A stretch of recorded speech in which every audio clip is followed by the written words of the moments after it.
Hello, welcome back to the channel. Obviously, on what is a very big day in the NFL. Today is, as I mentioned yesterday, today is cut day. NFL teams have to get their rosters down to 53 men. And obviously, there'll be practice squad slots and everything to go through as well. But I'm currently recording this it is now 3 minutes past 1. So teams have until 4 o'clock to get things out. So there may be some big news coming across. I've got my feed here in case anything does break. But for the most part, I'm going to try and stay away from that because you don't know exactly. Again, it's going to be hard to sort of create something out of something that is still going on, and we know we'll be out of date within 3 hours. So let's just focus on what is the main stories that have come out in the past couple of hours. As usual, coach's notepad or clipboard rather. The first and probably the biggest news is that Von Miller is of the Buffalo Bills is set to miss the first 4 weeks due to injuries. As he's on the PUP list. Now, this goes back to something that I was saying yesterday when it came to Nick Bosa. Obviously, different circumstances because Nick Bosa was around a contract. Von Miller's going to be around an injury. But this is something of a bit of an alarm bell moment for the Buffalo Bills. Obviously, they would have had some knowledge roughly going into this, but now that it's like official that he's going to miss some time. What I said about Nick Bosa yesterday is that it could very easily cost the 49ers playoff seeding in the NFC. For the Buffalo Bills, this could go some way to maybe because he is that impactful and because of how stacked everything is, this could possibly move them out of the playoffs. Because Von Miller is, again, similar to Nick Bosa, although I do believe Nick Bosa is a much better player now.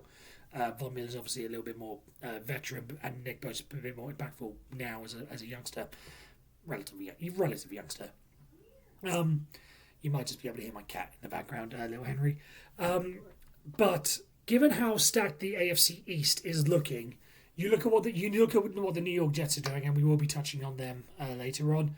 With what the Miami Dolphins are doing, all over the ball. Had a good season last year, and have made some very good improvements this year. And whilst they may look a bit chaotic from the outside, you still cannot rule out the New England Patriots from picking up. And not necessarily going back to the dynasty days, but still being a relative force in the NFL. You can't rule them out. So if the Buffalo Bills are going to be without Von Miller for a time, and even if it's just the public, just for the first 4 weeks, who knows? It may go even longer. Again, this is something that could very well cost them a couple of games. And in the AFC East, it could very well knock them out of the playoffs because you do not know what the rest of the the AFC East is. Arguably the most competitive division in the NFL for this upcoming year. So if they are without Von Miller for that period of time, this is worrying, and that's why in the coming days, I genuinely would not be surprised because Von Miller was out for last season as well. I would not be surprised if you see them go and make a big trade for an edge rusher because when you lose someone that impactful again over the course of the season, you are going to feel those effects. And the Buffalo Bills cannot afford to lose anything. Now, whilst I said the 49ers, without Nick Bosa, if he's not 100% going through the year and, once he gets up to speed and everything, they could afford to lose a couple of games. It might knock them off number 1 spot to number 2 spot. If it's the Buffalo Bills, that could knock them from, theoretically, say they win the division, anywhere from 1 to 4, it could knock them out of the playoffs just because of how competitive the AFC East and the AFC as a general. Cedric Wilson's staying with the Dolphins. That's a newsflash. I thought it was cut. Again, on a day like this, you can't really do too much, but just instantly react to what's going on rather than going into anything too impactful. But anyway, yeah. So the Bills, I would not be surprised if they went out and got a move for someone just to give them another option because that is a position, and especially in the division that they are in, with Tua Tagovailoa, with Aaron Rodgers, and with what we assume will be a rejuvenated Mac Jones now that he's got his college coordinator Bill O'Brien, a better offensive coordinator because he is an offensive coordinator compared to Matt Patricia and Joe Judge from last year. There is always the chance they'll get better, so they can't afford to not be without a star edge rusher on taking Von Miller's spot is the best way to put that. So. That is the first bit of news. And again, if I was a Buffalo Bills fan, that is something that would worry me, because even if he does come back and he is back within, and he comes back in week 5 or 6, whatever, you do not know what the injury risk is of him, and the re-injury risk is of him further down the line, which could again end up disrupting their season and possibly even knock them out of the playoffs. Which, considering what we've come to expect of the Buffalo Bills as they've gone through this journey now to where they are, for them to miss the playoffs, which is a real possibility. Even before this, it was a possibility. For them to miss the playoffs would be tragic. Would probably be a tragic disaster for them. Moving on to the Washington Commanders, just down on Buffalo's not on I-95, but further south geographically. Anyway, Washington Commanders head coach Ron Rivera basically coming out and saying how surprised he was at how well Sam Howell can play. Basically talking about how he didn't really, obviously he would have seen some stuff in practice, but it wasn't until last season, week 18, when he threw him in against the Dallas Cowboys in the last week of the season. And he's basically talking about how he's been blown away with just how well he is. And I think this sort of points to a problem, and somewhat touches again on what I was saying yesterday with regards to Baker Mayfield and Kyle Trask. You could swap Carson Wentz and Sam Howell in this situation as well. Is that whilst I understand the desire to always be the best, and no coach will ever advocate for or admit to openly or outright, it's dangerous to tank in the NFL, just because it's a bit of a hard thing to A, get away with, and B, to pull off just because of the style, just because of the sport in and of itself. You just have to wonder whether or not there are some teams who are getting a little bit are missing what the main purpose is here. I talked about it yesterday with Baker Mayfield and Kyle Trask with the Buccaneers. Given everything that's going on, I would much rather put Kyle Trask out there and at least see what he's got. Baker Mayfield is not going to be the start. Is not going to be the franchise starter for the Buccaneers. In this same situation, go back to last year, I don't think Carson Wentz was ever going to be the long-term answer solution for the Washington Commanders. I don't think that was ever going to be the case, just because of his injury and how that's impacted his play. I think he's sadly been relegated to backup status. But if you put it in this year, well, let me rephrase that. But if you were the Commanders and you think, right, Carson Wentz isn't going to be the main man moving forward, I just want to see what Sam Howell is. Let's just throw him out there, see what he can do. And by all accounts, he's been pretty good again last season and through this preseason as well. I'd much rather go with someone who is younger and at least see what we got, rather than holding on to that last little bit of it, especially if you are going to be a middling team. I get if you want to have one last push. You look at what the Indianapolis Colts did with those veterans on 1-year deals. Carson Wentz was one of them, Philip Rivers was another, Matt Ryan was another. If you think you have a Super Bowl roster and you are just that one quarterback away and you want to go for a veteran, I'd understand that logic. But for someone like Carson Wentz, and given the roster that the Commanders had, the Super Bowl was very much going to be out of reach for them. So why didn't they just go with Sam Howell to start with again? Let him take his lumps, a bit like Kenny Pickett. He took his lumps in the first couple of things, and then gradually, once he got the hang of things, once he had the buys to get a full workout with the first teamers, everything started to pick up, and we see what has gone on with the preseason, and a lot of the expectation and the hype from the media around Kenny Pickett. It showed it was worth it. So this just brings the question, why didn't the Commanders go with Sam Howell earlier? And again, bring it back to what I was saying, why don't the Buccaneers just go with Kyle Trask earlier? Again, if they're gonna make rookie mistakes, let them make rookie mistakes. But let them learn from those rookie mistakes and then take those steps forward. And it may take a while, but I'd rather sacrifice this 1 year if it meant that we've got 5 to 10 to 15 years of solid quarterback play further down the line. So, again, I'm not going to say that I know more than Ron Rivera, who I regard as a very, very good coach, head coach in the NFL. But it's just one of those things. I just don't understand what the logic was of the Commanders last year, especially now that the revelations have gone. I would have gone with Sam Howell, not necessarily straight away, but at least thrown him in, and given a proper chance to start string of games. I would have done it earlier, personally. Moving on and sticking in the quarterback. Patriots trade kicker Nick Folk. Yeah, kickers. I'm not saying kickers don't matter. I'm very much in the Pat McAfee school of kickers. Kickers and punters are people to know. It was Rich Eisen that said that, not Pat McAfee. But obviously, he's the most famous or most notorious media savvy kicker. But I am very much of the kickers and punters are people too. It's just Nick Folk. Yeah. Anyways, but sticking with the quarterbacks, Arizona Cardinals. Obviously, Kyler Murray is still not back, and head coach Jonathan Gannon basically saying he doesn't know what the plan is for. No, he probably knows what the plan is, but he's come out and said that he's going to keep things competitive, and he's not going to name a starter for Week 1 just yet, in order to keep things competitive within the camp.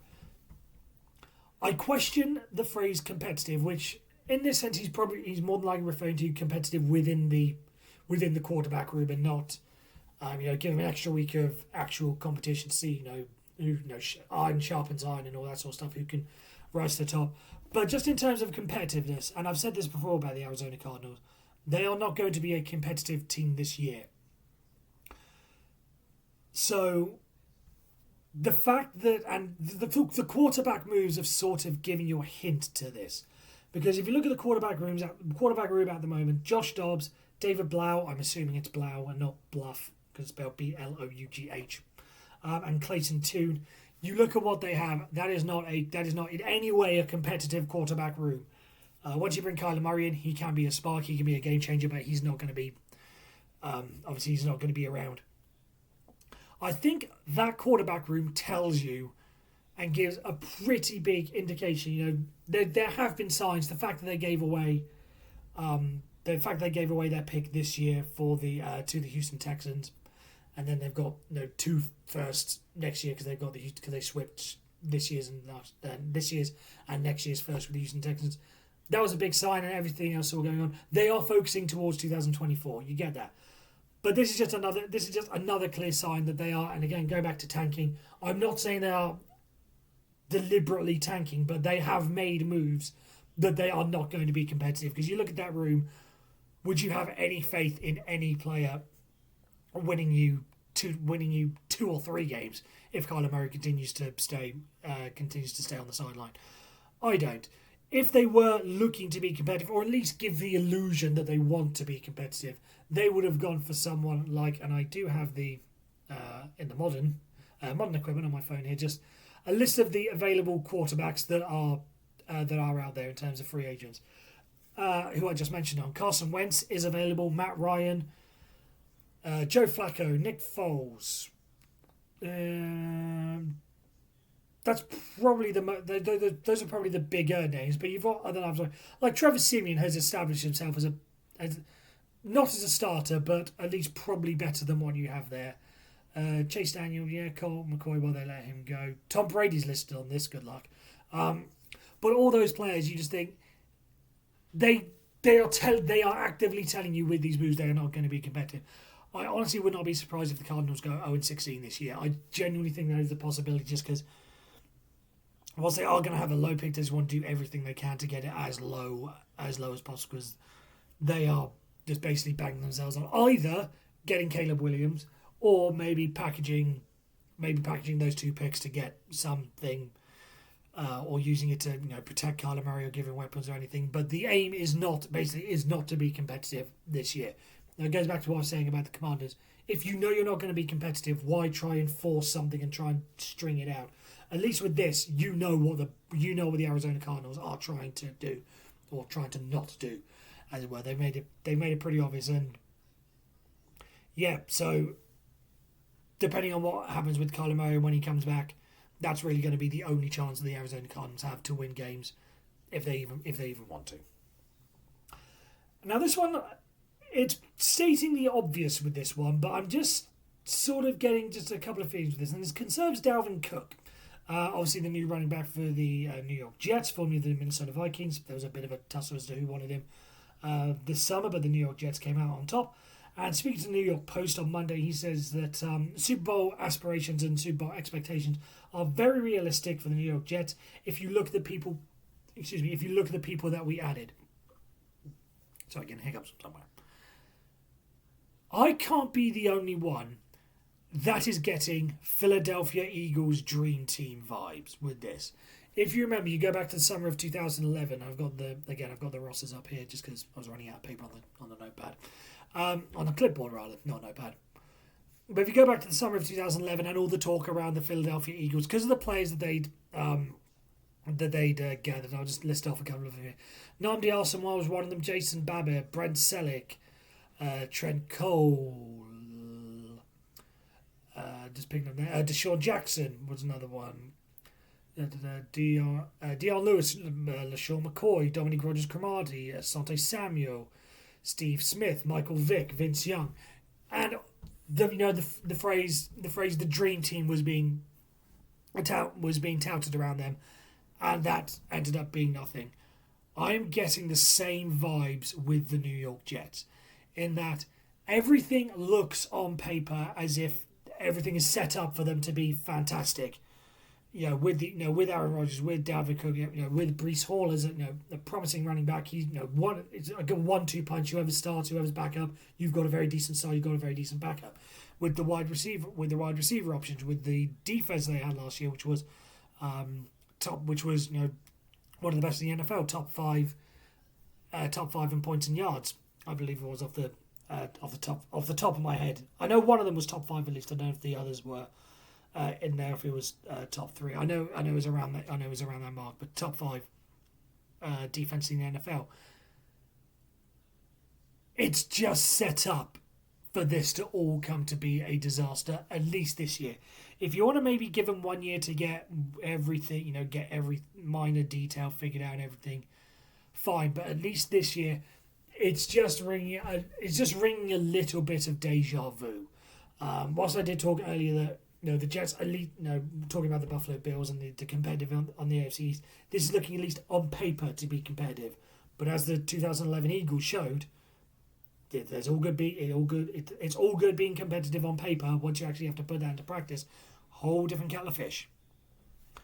So I'm not saying that I want the New York Jets to fail, but I think everyone would admit if it doesn't end up.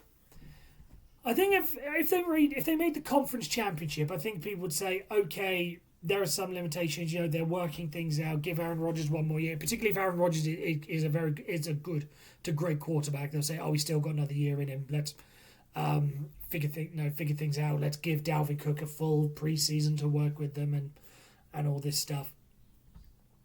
Maybe they're just missing one player. I know the offensive line is a lot of concern. Maybe they're just one left tackle away from really being able to go over the top. The conference championship, I think people will be fine.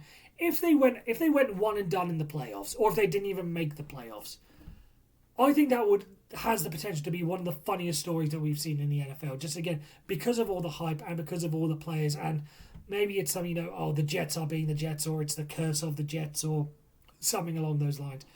I just have to admit, if I was a Jets fan and if I was the Jets organisation, once again, Dalvin Cook has kept it relatively. Again, he's not gone full dream team with this, and guaranteed anything. He just says they are very realistic expectations, which they are realistic for the Jets to win the Super Bowl. But again, on paper, but it just would be hilarious to see. It all going. So if I was the Jets organisation and the fans and everything, I would just be calming myself just that little bit, just because again you can feel confident inside, but this does have all the potential to just completely come back and bite you, when the season comes to an end.